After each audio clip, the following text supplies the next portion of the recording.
सुप्रभात। अध्ययन अध्यापन प्रक्रिया में आप सभी छात्र छात्राओं का स्वागत। हम जब तक जिंदा रहूं लिखता रहूं यह पाठ पढ़ रहे हैं। कल हमने ये पाठ जहाँ तक पढ़ा है आपको समझ में आया होगा, तो उस पर आधारित मैं कुछ प्रश्न आपसे पूछती हूँ। तो पहला प्रश्न है, नागर जी की पहली कविता का नाम क्या था? जी हाँ, नागर जी की पहली कविता का नाम कबलो कहो लाठी खाए यह था। दूसरा प्रश्न है, नागर जी की अपशकुन यह कहानी कब छपी? जी हाँ, नागर जी की अपशकुन यह कहानी 1933 में छपी। अगला प्रश्न है, नागर जी और नेहरू जी की भेंट कौन से साल में हुई? जी हाँ, नागर जी और नेहरू जी की भेंट 1933 में हुई। तो कल हमने जहाँ तक पाठ पढ़ा है वहाँ से आगे आज हम पढ़ते हैं, ठीक है? तो किताब में देखो, तिवारी जी और नागर जी इन दोनों के बीच में चल रहा ये साक्षात्कार है। तो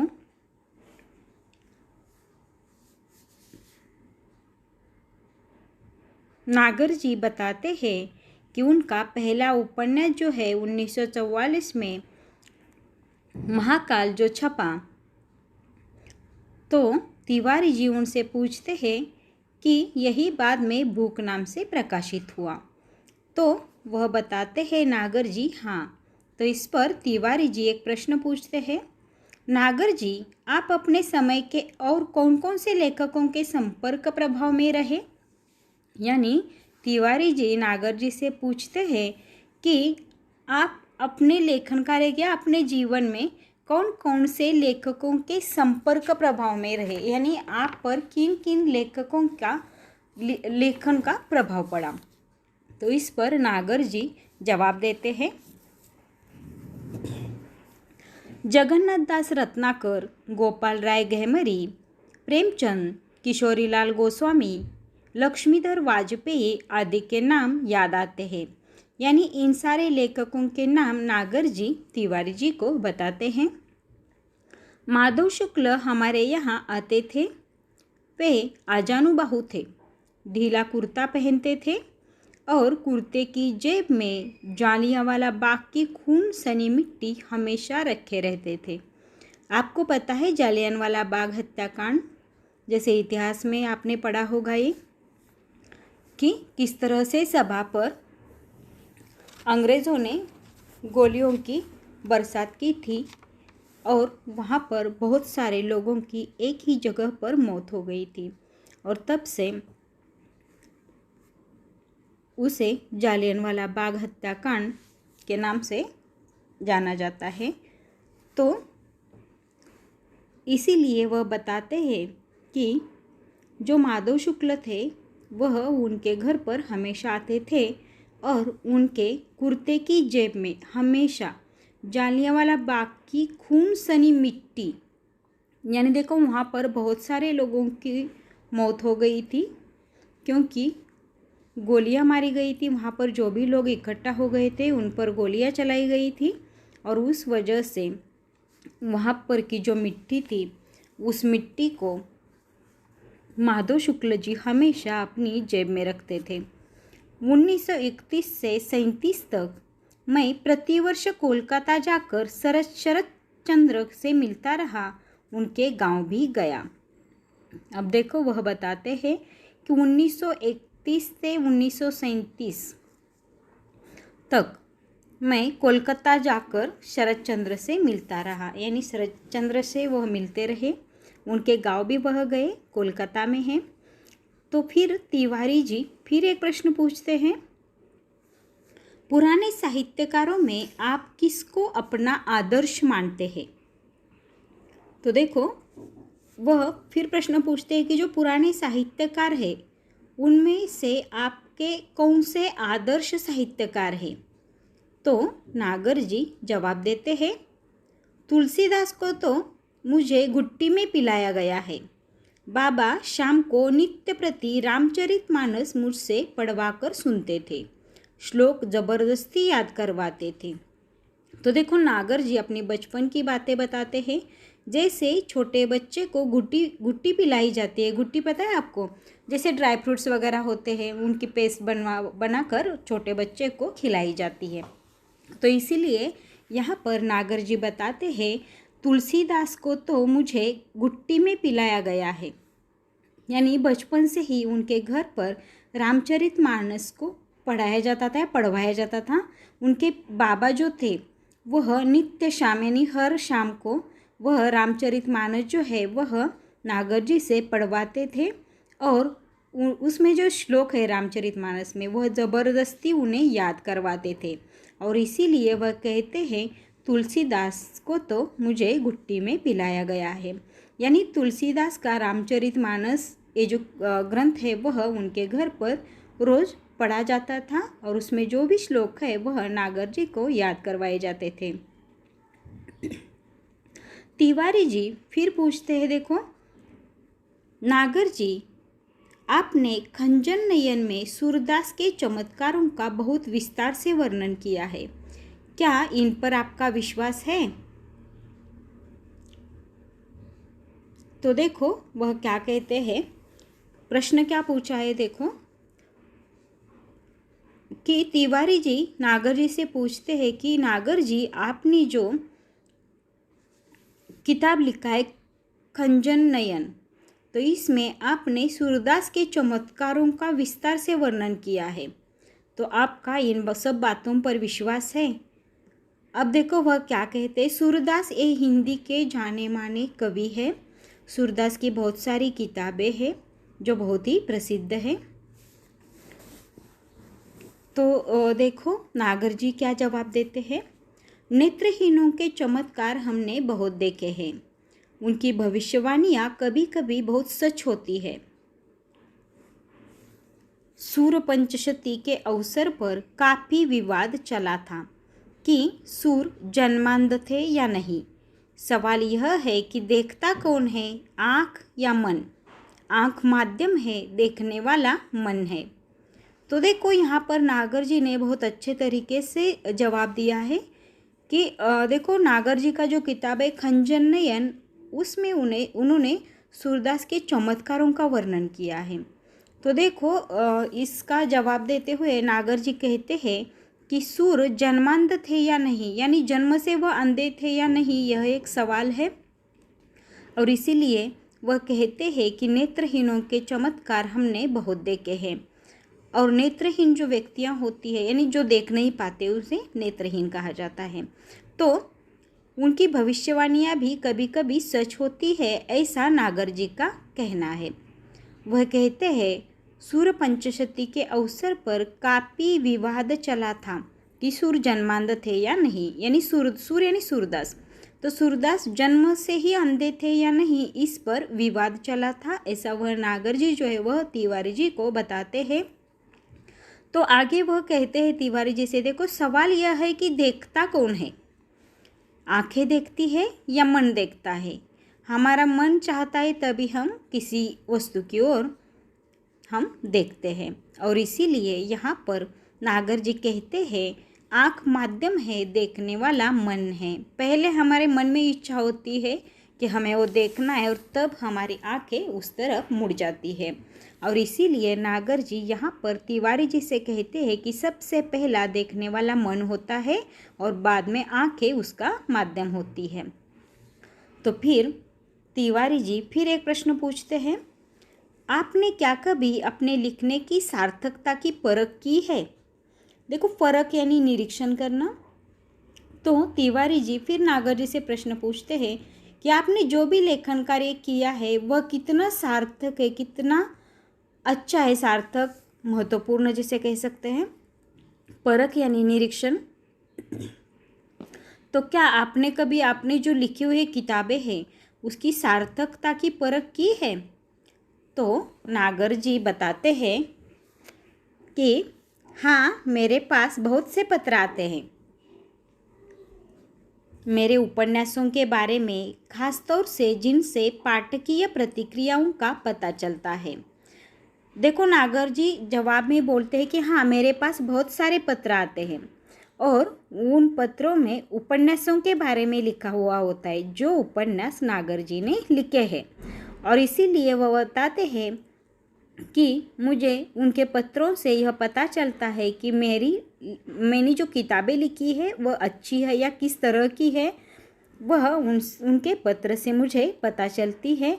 यानी पाठकीय प्रतिक्रिया जो आती है, यानी जो उनकी किताबें पढ़ते हैं वो उन्हें खत लिखकर बताते हैं कि उनका लेखन कार्य कितना अच्छा है।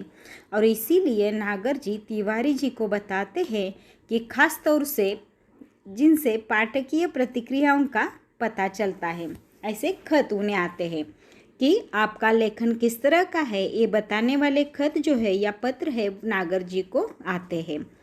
तो तिवारी जी नागर जी से कहते हैं, नागर जी आपने भ्रमण तो काफ़ी किया है। देखो भ्रमण का मतलब है घूमना या फिरना, घूमने के लिए निकलना, उसे भ्रमण करना कहते हैं। तो तिवारी जी पूछते हैं, नागर जी आपने भ्रमण तो काफ़ी किया है। देखो यहाँ पर हमें पता चलता है कि नागर जी बहुत घूमे हैं। तो नागर जी इसका जवाब देते हैं, देखो हाँ, पूरे अखंड भारतवर्ष का भ्रमण उन्होंने किया है, यानी पूरे भारत में वह घूमे हैं। पेशावर से कन्याकुमारी तक, बंगाल से कश्मीर तक। इन यात्राओं का यह लाभ हुआ कि मैंने कैरेक्टर यानी चरित्र बहुत देखे और उनके मनोविज्ञान को भी समझने का मौका मिला। तो नागर जी बताते हैं, देखो मैं बहुत घूमा हूँ, बहुत मैंने भ्रमण किया है, पूरा भारत भर मैंने भ्रमण किया है। इसलिए वह बताते हैं, देखो पेशावर से कन्याकुमारी तक, बंगाल से कश्मीर तक, यानी पूरे भारतवर्ष में वह घूमे हैं। और इसीलिए वह कहते हैं कि इन यात्राओं का सबसे बड़ा लाभ मुझे हुआ। देखो एक लेखक जो है वह क्या करते हैं, बहुत सारे कैरेक्टर जो है उनके लेखन कार्य में रहते हैं। जैसे कि उपन्यास देखो, कहानी देखो, तो उसमें बहुत सारे पात्र रहते हैं, कैरेक्टर रहते हैं, तो उनके चरित्र वहाँ पर दिखाया जाता है। और वह इसीलिए कहते हैं, मेरे घूमने का यह फ़ायदा मुझे हुआ कि मैंने बहुत सारे चरित्र देखे, यानी बहुत सारे कैरेक्टर। अब देखो यहाँ पर अलग अलग स्वभाव के इंसान के बारे में यहाँ पर कहा है, तो बहुत सारे अलग अलग स्वभाव के व्यक्तियों को उन्होंने देखा और उनके मनोविज्ञान को समझने का मौका उन्हें मिला। तो तिवारी जी फिर उनसे पूछते हैं, आपने अपने समय के लेखकों में आप किन्हें पसंद करते हैं। अब देखो फिर एक सवाल है, तिवारी जी साक्षात्कार ले रहे हैं, वह नागर जी से पूछते हैं कि अपने समय के लेखकों में, यानी आपके समय में जिस वक्त आप लिख रहे थे उस समय में आप किन्हें पसंद करते थे, यानी किन लेखकों को पसंद करते थे, ऐसा मतलब है यहाँ पर। तो वह कहते हैं, अगर दिल से पूछो तो एक ही आदमी, उसे बहुत प्यार करता हूँ, वह है रामविलास शर्मा। अब देखो रामविलास शर्मा ये जो है बहुत ही प्रसिद्ध लेखक हैं। तो वह कहते हैं, रामविलास शर्मा जो है वह मुझे बहुत अच्छे लगते थे लेखकों में। प्रभात कुमार मुखोपाध्याय का संग्रह देशी और विलायती अगर मिल जाए तो फिर पढ़ना चाहूँगा। यानी उन्होंने एक बार पढ़ा है देशी और विलायती, इसके लेखक है प्रभात कुमार मुखोपाध्याय और इनका संग्रह है देशी और विलायती। वह कहते हैं, अगर ये मुझे फिर से मिल जाए तो मैं फिर से पढ़ना चाहूँगा, इतना सुंदर ये संग्रह है। बदलते हुए भारतीय समाज के सुंदर चित्र है उसकी कहानियों में। अब देखो क्या बताते हैं वह प्रभात कुमार मुखोपाध्याय, इनका जो कहानी संग्रह है उनकी कहानियों में बदलते हुए भारतीय समाज के सुंदर चित्र है, ऐसा उन्होंने कहा है। टॉल्स्टॉय और चेखव की रचनाएं भी मुझे प्रिय है। अब देखो ये भी लेखकों के नाम है, टॉल्स्टॉय और चेखव। तो तिवारी जी फिर उनसे एक प्रश्न पूछते हैं, आपने तो पत्रों का भी बहुत संकलन किया है। तो नागर जी बताते हैं, हाँ बहुत। पत्रों का संग्रह भी काफ़ी है, लेकिन वह व्यवस्थित नहीं है। मैंने प्रत्येक जाति के रीति रिवाज भी इकट्ठे किए हैं। इसके लिए घूमना बहुत पड़ा है। बड़े बूढ़ों से सुनकर भी बहुत कुछ प्राप्त किया है। गदर के फूल के लिए मुझे बहुत लोगों से मिलना जुलना पड़ा। अब देखो तिवारी जी का जो सवाल है कि आपने बहुत सारे पत्रों का संकलन किया है, तो इसका जवाब नागर जी देते हैं, बहुत सारे पत्रों का संग्रह किया है लेकिन वह व्यवस्थित नहीं है। व्यवस्थित यानी ठीक, तो व्यवस्थित नहीं है ऐसा वह कहते हैं। और वह आगे कहते हैं कि उन्होंने प्रत्येक जाति के रीति रिवाज भी इकट्ठे किए हैं। देखो हर जाति के अपने कार्यक्रम मनाने के हो, त्यौहार मनाने के हो, पद्धति अलग अलग रहती है, रीति रिवाज उनके अलग रहते हैं। और इसीलिए नागर जी कहते हैं, मैंने प्रत्येक जाति के रीति रिवाज इकट्ठे किए हैं और इसके लिए उन्हें बहुत ज़्यादा घूमना पड़ा। देखो उन्होंने पहले ही बताया कि वो पूरे भारतवर्ष में घूमे हैं और जहाँ भी घूमने के लिए गए वहाँ का निरीक्षण कर वहाँ की सारी जानकारी हासिल उन्होंने की है और इसीलिए उन्हें किताब लिखने में वह बहुत ही सहायक हुई। और इसीलिए वह कहते हैं, बड़े बूढ़ों से सुनकर भी बहुत कुछ प्राप्त किया है। यानी जो बुज़ुर्ग व्यक्ति होते हैं, बूढ़े व्यक्ति यानी कौन, बुज़ुर्ग व्यक्ति, तो उनसे भी बहुत कुछ कहानियाँ यानी जो भी घटनाएं हो उस स्थान की, तो उन्होंने उनसे सुनकर भी बहुत कुछ प्राप्त किया है। वह आगे कहते हैं, गदर के फूल के लिए मुझे बहुत लोगों से मिलना जुलना पड़ा। तो ये जो उनका किताब है गदर के फूल, तो ये लिखने के लिए वह कहते हैं, मुझे बहुत सारे लोगों से मिलना पड़ा। तो तिवारी जी फिर से सवाल पूछते हैं, आपने अपने उपन्यासों के लिए फील्ड वर्क बहुत किया है। तो देखो नागर जी आगे इसका जवाब देते हैं, हाँ बहुत करना पड़ा है। नाचो बहुत गोपाल के लिए सफाई कर्मियों की बस्तियों में जाना पड़ा, उनके रीति रिवाजों का अध्ययन करना पड़ा। देखो कोई भी किताब लिखने के लिए लेना है तो उसके बारे में, जो भी विषय हम उसमें लिखेंगे उसके बारे में जानकारी होनी भी ज़रूरी है। और इसीलिए नागर जी तिवारी जी को बताते हैं, नाचो बहुत गोपाल, ये जो उन्होंने लिखा है किताब, उसके लिए उन्हें सफाई कर्मियों की बस्तियों में भी जाना पड़ा क्योंकि उन्हीं पर आधारित एक किताब है। और इसीलिए उनके रीति रिवाजों का वर्णन भी उस किताब में उन्होंने किया है, नाचो बहुत गोपाल में। और इसीलिए वह कहते हैं कि उनके रीति रिवाजों का अध्ययन करने के लिए मुझे सफाई कर्मियों के बस्तियों में भी जाना पड़ा। तो आगे तिवारी जी फिर एक सवाल पूछते हैं, नागर जी